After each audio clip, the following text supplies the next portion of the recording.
എന്റെ കണക്കുകൂട്ടലുകളൊക്കെ തെറ്റിച്ചു കളഞ്ഞല്ലോ താൻ. GK കൃഷ്ണനെയും ഖാദർ സാഹിബിനെയും പോലുള്ളവരെ അവരെത്ര വലിയ ക്രിമിനൽസ് ആണെന്ന് ബോധ്യപ്പെട്ടാലും അറസ്റ്റ് ചെയ്യുന്നതിന് മുമ്പ് തനിക്ക് എന്നോടൊന്നും ആലോചിക്കാൻ വരുന്നില്ലേ? ഇയാൾ പറയുന്നു അയാളോടൊന്നും ആലോചിച്ചിട്ടില്ല. ശരിയല്ലേ? അതിന് മഹാന്മാരായ രണ്ടുപേർക്ക് പരമവീര ചക്രം കൊടുക്കുന്ന ചടങ്ങൊന്നും ഇവിടെ നടന്നില്ലല്ലോ സർ. 2 തേർഡ് റേറ്റ് ക്രിമിനൽസിന്റെ അറസ്റ്റല്ലേ നടന്നത്? ക്രിമിനൽസ് എന്ന് അത് ശരിയാ. എന്റെ അഭിപ്രായം 2 മതങ്ങളുടെ പ്രധാനപ്പെട്ട ഒരു പ്രാധാന്യമില്ല സർ. ഞാൻ അന്വേഷിച്ചിടത്തോളം അവരൊരു സംഘടനയുടെയും ഔദ്യോഗിക ഭാരവാഹികളല്ല. അവരുടെ കൂടെയുള്ളവർ വിശ്വാസികളുമല്ല. ഒരു കൂട്ടം ഗുണ്ടാസംഘങ്ങളാണ്. അവരാർക്കൊക്കെയോ വേണ്ടി. Amarnath, you come to the point. GK കൃഷ്ണന്റെയും ഖാദർ സാഹിബിന്റെയും അറസ്റ്റിനെ കുറിച്ച് സംസാരിക്കാനാണെങ്കിൽ സോറി സർ. കണ്ടോ, ഇതാ ഞാൻ പറഞ്ഞത്. വേണ്ട, തൽക്കാലം ബഹുമാനപ്പെട്ട മന്ത്രി ഒന്നും പറയണ്ട. മന്ത്രിസഭയുടെ പ്രതിച്ഛായ തകർക്കുവാനും അതുവഴി അധികാരത്തിലേറുവാനും വേണ്ടി ആരോ മനഃപൂർവ്വം കളിച്ച കളിയുടെ പരിണിത ഫലമാണ് പൂമനം വർഗീയ കലാപമെന്ന് മന്ത്രിസഭയിൽ ഘോരഘോരം പ്രസംഗിച്ച മന്ത്രിമാരാണ് നിങ്ങൾ. ശരിയാണ്, കളിച്ചിട്ടുണ്ട്. വേറെ ആരുമല്ല, ഈ മന്ത്രിസഭയിലെ ഒരു മന്ത്രി.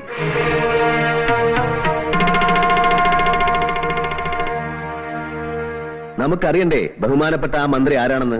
GK കൃഷ്ണനും ഖാദർ സാഹിബും ആ പേര് പറയും. പറഞ്ഞില്ലെങ്കിൽ ഞാൻ പറയിപ്പിക്കും. ഡൽഹിയിലെ അധോലോക സംഘങ്ങൾക്ക് കേരളത്തിലെ തീരപ്രദേശങ്ങളിൽ ആയുധക്കള്ളക്കടത്തിനായി പതിച്ചുകൊടുത്ത ജനാധിപത്യത്തിന്റെ ആ കാവൽമാലാക്കയുടെ പേര് ഇന്നല്ലെങ്കിൽ നാളെ ഞാൻ പുറത്തു കൊണ്ടുവരും. അതൊക്കെ ഒരു വെറും സർക്കിൾ ഇൻസ്പെക്ടറായ തന്നെ കൊണ്ട് കഴിയുമോ മിസ്റ്റർ അമർനാഥ്? മാത്രമല്ല, ഇപ്പോഴത്തെ പ്രശ്നം താനുണ്ടാക്കിയ ഊരാക്കുടുക്ക് എങ്ങനെ അഴിക്കാൻ കഴിയുമെന്നുള്ളതാണ്. GK കൃഷ്ണനെയും ഖാദർ സാഹിബിനെയും അറസ്റ്റ് ചെയ്തതിന്റെ പേരിൽ നാട് മുഴുവൻ പ്രതിഷേധം വിരമ്പുകയാണ്. അത് കണ്ടില്ലെന്നടിക്കാൻ ഈ മിനിസ്റ്ററിക്കാവില്ല. ഒരു ലഹള പൊട്ടിപ്പുറപ്പെട്ടാൽ അത് തടയാൻ തന്നെ കൊണ്ട് കഴിഞ്ഞൊന്നും വരില്ല. അതുകൊണ്ട് GK കൃഷ്ണനെയും ഖാദർ സാഹിബിനെയും വിട്ടുകൊടുക്കുക. That's all. നോ.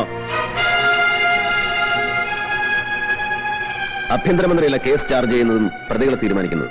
ഇനി അങ്ങനെ വല്ല അധികാരവും ഉണ്ടെങ്കിൽ ഒരു കഷ്ണം വെള്ളക്കടലാസിലേക്ക് എഴുതി തന്നാൽ മതി ആ order. What rubbish are you talking? Yes sir, എനിക്ക് മനസ്സിലായി. സാർ ഇപ്പൊ കാണിക്കുന്നത് മൂന്നാംകിട രാഷ്ട്രീയക്കാരന്റെ ഉളുപ്പില്ലാത്ത കരണമറച്ചില. അമർനാഥ്, വ്യക്തിപരമായി ഞാൻ നിങ്ങൾക്ക് തന്ന സ്വാതന്ത്ര്യം എന്റെ തലയിൽ കയറിയിരിക്കാനുള്ള ലൈസൻസ് ആണ് ധരിക്കരുത്. നിങ്ങൾക്ക് അവരെ വിടാൻ ബുദ്ധിമുട്ടാണെങ്കിൽ നോക്കിക്കോ, 24 മണിക്കൂറിനാണ് ഞാൻ അവരെ പുറത്തിറക്കും. You get out. Home minister Abdul Rahim ആദർശമുള്ള ആൺകുട്ടിയാണെന്ന് ധരിച്ച് എനിക്ക് തെറ്റി. I'm thoroughly mistaken. പക്ഷേ ആ തെറ്റ് ഞാൻ തിരുത്തിയേ മതിയാവും. കാണാം. തോൽക്കുമെന്ന് അറിഞ്ഞുകൊണ്ടൊരു യുദ്ധം നയിക്കരുത്. പിന്നീട് നിങ്ങൾക്ക് ഒരുപാട് കരയേണ്ടി വരും. സ്വന്തം അച്ഛന്റെ ശവശരീരം പഴമ്പായിൽ പൊതിഞ്ഞ് ഏറ്റുവാങ്ങുമ്പോഴും കരഞ്ഞിട്ടില്ല സർ. രക്തം തുടിച്ചിട്ടേ ഉള്ളൂ. ആ തന്തയ്ക്ക് പറഞ്ഞ മകൻ തന്നെയാണ് പറയുന്നത്. ഇതിന്റെ പേരിൽ എനിക്ക് എത്ര കരയേണ്ടി വന്നാലും ആ ദേശദ്രോഹികളെ ഞാൻ കോടതിക്ക് മുമ്പാകെ ഹാജരാക്കും. That's my duty and moral responsibility.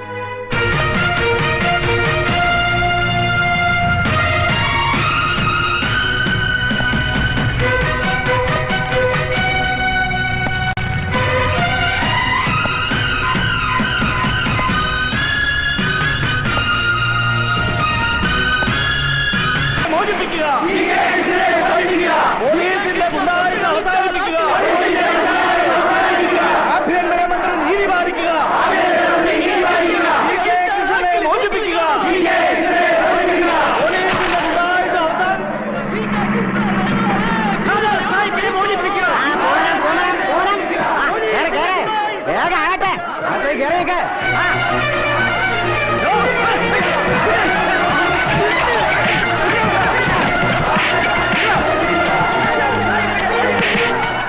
കർത്താവിനെ ഓർത്ത് നിങ്ങൾ ഒന്ന് പിരിഞ്ഞു പോകും.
നാടിന്റെ 4 ഭാഗം കത്തിപ്പിടിച്ചിരിക്കുക.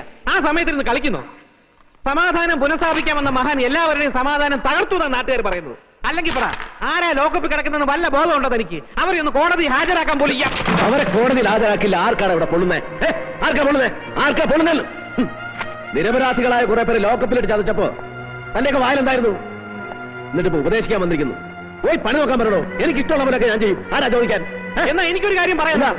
എനിക്കൊരു മാസം അവധി വേണം. എന്റെ ഭാര്യ പ്രസവിച്ചിട്ട് മാസം 3 ആയിട്ടുള്ളൂ. അതും പെൺകുഞ്ഞ. എനിക്കെന്തെങ്കിലും സംഭവിച്ചാ? ഞാൻ ജീവിച്ചിരിക്കുമ്പോ എന്റെ മാർത്താണ്ഡന്റെ ദേഹത്ത് ഒരു നുള്ള മണ്ണ് വീഴാൻ ഞാൻ സമ്മതിക്കില്ല. പോരെ?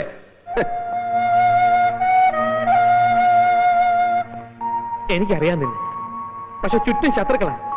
എപ്പോഴാ ഏത് ഭാഗത്തു നിന്ന് ആക്രമണം ഉണ്ടാവുന്നെന്ന് അറിയാൻ പറ്റില്ല.